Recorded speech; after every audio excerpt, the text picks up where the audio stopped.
Have you ever wondered how a company takes, just a little spark of an idea and turns it into a product that you can actually use? Well, if you have, you are in exactly the right place. We're going to dive in and decode the structure of a modern company. So, this is the big question we're going to tackle today. It's a journey, really. It involves a whole bunch of different teams, all asking different questions, and it takes a ton of coordination to pull off. We're going to walk through the entire thing step by step. All right, this table right here, this is basically our roadmap for this entire journey. Think of it like 5 essential layers that take an idea and transform it into a real, sustainable business. We're going to start at the very top with R&D and then work our way all the way down to the core business functions. You ready? Let's do it. Okay, so let's start with the big picture. I want you to try and forget about thinking of a company as just some static, boring org chart. Instead, picture it as a living, breathing system, a machine that's designed for one primary purpose: to take an idea and guide it on its incredible journey out into the real world. And that whole journey, this entire complex machine we're talking about, it all gets kicked into gear by one single powerful thing: a question. That's it. It's the spark of creation, the very beginning of everything we're about to unpack. So where does this journey actually begin? Well, it starts right at the foundation, in this world of just pure possibility. This is the realm of research and development, or as you probably know it, R&D. Now pay close attention to the focus here, because this is key. R&D isn't necessarily trying to build a finished product. Not at all. Their job is to explore the unknown, to push the boundaries of what's possible, and to create the raw ingredients for innovation. We're talking new knowledge, new tech, and totally fresh ideas. This is the one fundamental question that drives everybody in R&D. It's not, hey, what can we sell? Or what are our customers asking for? Not yet.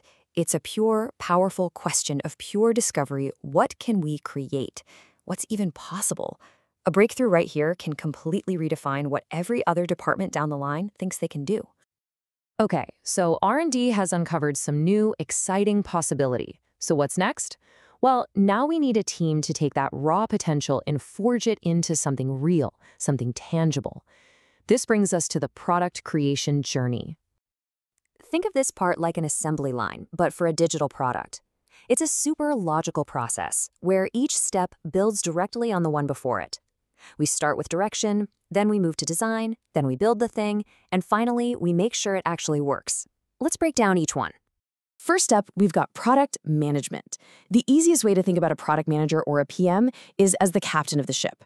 They're the ones studying the maps, deciding on the destination. They answer the big questions. What product should we build? Who are we building it for? And most importantly, why does it even matter? They're the ones who set the roadmap, the priorities, and the timeline to turn that big vision into a reality. Okay, before we jump into the design phase, we have got to clear something up. 2 terms you hear thrown around all the time: UI and UX. And what's really interesting here is the difference between how a company is structured versus how a user actually experiences the product. So, organizationally, like you see on the left, UI and UX are often totally separate teams. But to the actual user on the right, the UI is just one piece of the much bigger puzzle of the overall user experience, the UX.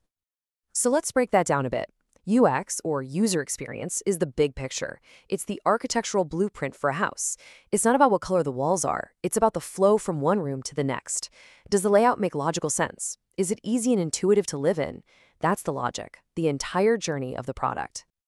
And if UX is the blueprint, then UI, the user interface, that's the interior design. This is all the stuff you actually see and touch. The color of the paint, the style of the furniture, where you put the light switches. It's that visual layer that really brings the whole blueprint to life. Okay, so the direction is set, the blueprints are drawn. Now it's time to actually build the house. This is where engineering comes in. The developers, or devs, take all of those plans and designs and turn them into functional working code. They build the actual product, line by line. This is where the vision from the product team and the blueprints from design meet the, let's call it, the hard reality of code. And of course, before our new house hits the market, it needs one last final inspection. That is QA, or quality assurance. This team's job is to test everything. We're talking flipping every switch, opening every single door, trying to break it in every way possible. They make sure the product is stable, free of bugs, and actually ready for the world. So we've done it. We have a beautiful, well-built product. But, a product that just sits on a shelf is pretty useless. We have to get it into the hands of customers. And that is where marketing and sales enter the picture. Marketing's job is to tell the story. They're the ones who figure out who the customer is, where to find them, and what kind of message is actually going to connect with them. They position the brand so the product carves out a unique space in the customer's mind. They build awareness, and maybe most importantly, they make people actually want the product. And all of these insights, they become this critical feedback loop that goes right back to the product and R&D teams. And then you've got sales. Their mission is, well, it's pretty crystal clear. Take all that interest that marketing stirred up and turn it into actual revenue. This is the team that directly brings the money in the door. Okay, now while all this exciting, creative, product building and selling is going on, there is this massive, essential machine running in the background, basically keeping the entire company from collapsing. These are the unsung heroes, the operations teams. And this covers the critical parts of that machine. You've got customer support helping out users, HR finding and taking care of the team, finance managing all the money, legal making sure all the rules are followed, and admin, well, they literally keep the lights on. All together, these functions form the central nervous system of the company. I mean, think about it. Without these teams, everything would just grind to a halt. You can't build an amazing product or sell anything if you can't pay your people, help your customers when they're stuck, or even keep the servers online. They are the absolute foundation of a sustainable business. All right, so let's zoom back out to the big picture again. We've gone all the way from a single, simple question to a fully functioning company.